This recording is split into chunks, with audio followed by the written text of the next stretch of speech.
Bonjour à tous et bienvenue sur Technocode.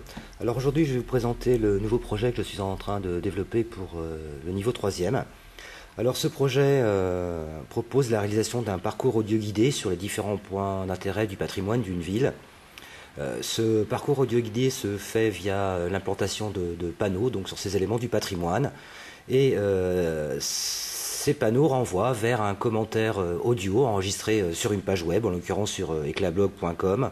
Je vous conseille d'ailleurs cette plateforme de blog gratuite et en français et sans publicité. Donc, je vous le disais, ces panneaux renvoient vers un commentaire enregistré. Ce commentaire enregistré est d'abord lu soit par le flashage d'un code QR, soit par la lecture d'une étiquette NFC. Alors je propose aussi dans le cahier des charges, ou enfin plutôt j'impose dans le cahier des charges que le panneau soit signalé dans l'obscurité. Alors ce signalement se fait via une DEL alimentée par deux AQR03, eux-mêmes rechargés par une cellule solaire durant la journée.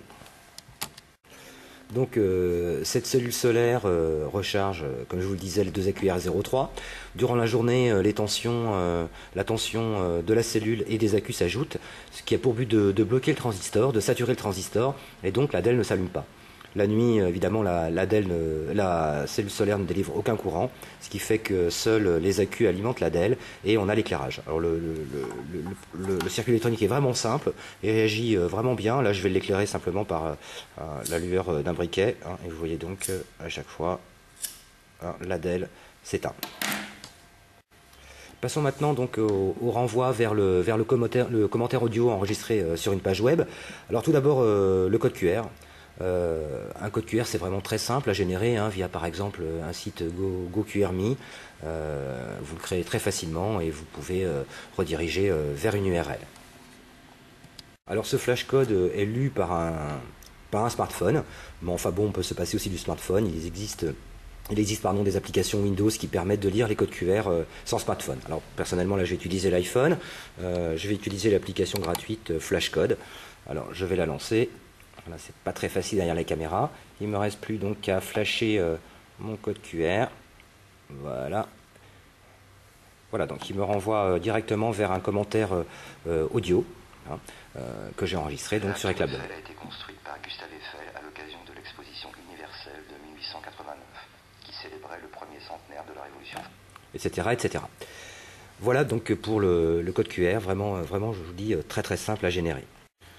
Une autre solution pour envoyer vers un site web, ou vers donc là en l'occurrence le commentaire audio, eh bien ce sont les étiquettes NFC.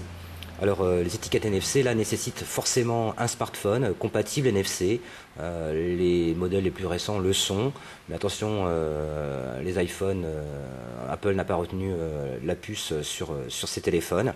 Vous pouvez également par exemple les lire avec une tablette. Par exemple, la Google Nexus 7 permet de programmer les étiquettes NFC et de les lire.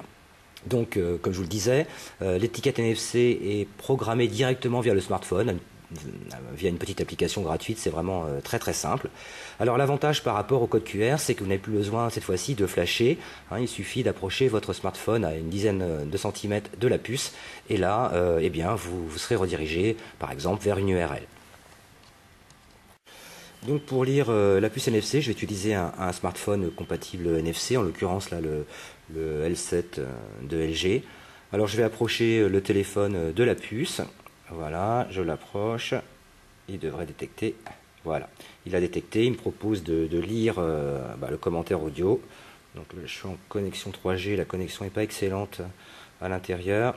Voilà. Et voilà, donc de la même façon, il renvoie vers le même commentaire audio. Simplement, inutile de flasher, simplement approcher le téléphone de la puce. Alors, je coupe le commentaire.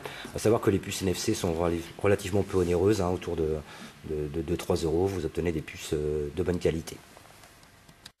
Donc voilà pour ce qui est de ce projet. Vous pouvez retrouver tous les détails, le circuit électronique sur mon nouveau blog Technocode. Moi, personnellement, je pense l'associer avec d'autres professeurs pour traiter l'histoire des arts. C'est vrai que les monuments, les éléments du patrimoine peuvent s'y prêter. Pour ce qui est de la construction mécanique du panneau, alors là, sur celui-ci, j'ai repris simplement le prototype de Technoblog, le chargeur de randonnée. Donc, j'ai glissé, en fait, je ne sais pas si on le voit bien à l'image, j'ai glissé dans des rainures le panneau. Donc je l'ai réalisé en PAO sur un papier adhésif plastique, mais on peut tout à fait imaginer d'autres solutions. Par exemple, ce film plastique inséré, pris en sandwich entre deux pièces, entre deux plaques de plexiglas ou de PVC transparent. Enfin, ça laisse une liberté de création aux élèves, tant au niveau du boîtier que sur l'écriture et l'enregistrement d'un commentaire sonore.